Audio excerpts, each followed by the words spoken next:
บัดได้มางานเพื่อนงานขาวดำของเมนูได้แต่ว่าบัดได้เปลี่ยนแปลงได้คือต้องเปลี่ยนแปลงเป็นงานบุญได้บัดนี้บุญเพิ่มเลย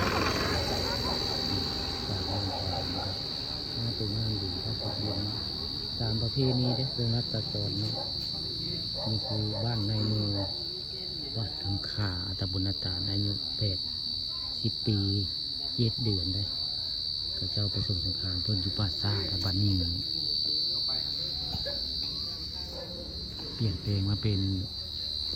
งานบุญเนาะงานบุญของในนู่นได้นี่คือภาพบรรยากาศงานนะตอนเล่นที่เจ้าตั้งกองบุญได้ยังไงว่าเชิญกองบุญทางใน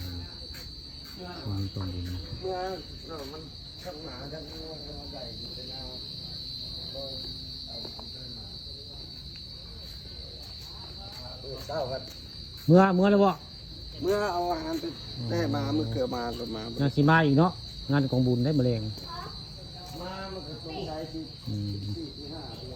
5บ่ยังไงก็คือเห็นได้กองบุญขึ้น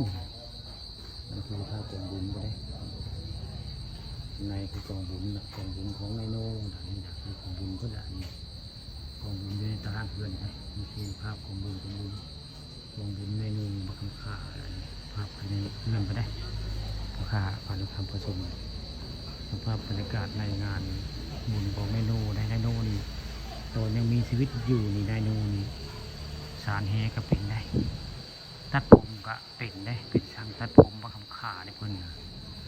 นายโน่ตัดผมเพื่อก็เป็นสารแหเพื่อก็เป็นได้สารแหขายได้ประวัติวันแล้วนะประวัติของนายโน่